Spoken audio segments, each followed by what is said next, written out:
இந்த தேர்தல், இந்த கூட்டணி, இதெல்லாம் பற்றி நிறைய இந்த ஹேஷியங்கள் ஜோஷியங்கள் எல்லாம் நடந்துக்கிட்டு இருக்கு இல்லையா?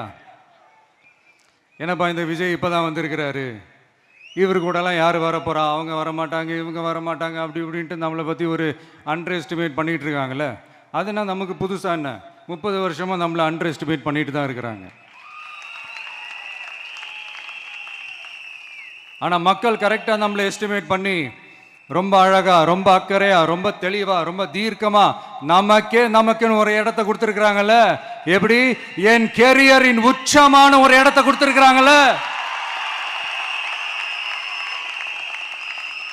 அதை இந்த நாடே பார்த்துக்கிட்டு இருக்குல்ல. ஏன் அப்படி எனக்கு அந்த இடத்த கொடுக்கணும்? ஏன்னா இந்த விஜய் நம்ம பிள்ளையாச்சே, நம்ம அண்ணனாச்சே, நம்ம தம்பியாச்சேன்னு சொல்லி அவங்க மனசுல அப்படி தோணுது. அதனாலதான் நமக்கு அப்படி ஒரு இடத்த கொடுத்து உள்ளன்போடு அள்ளி நம்மளை அரவணைச்சிக்கிட்டு இருக்கிறாங்க. அப்படி நம்மளை நம்புறவங்களுக்காக நாம உழைக்கிறதே அது ஒரு பழக்கமாகி இப்ப அதுவே என்னுடைய ஒரு ஒரிஜினல் கேரக்டராகவே மாறிடுச்சு.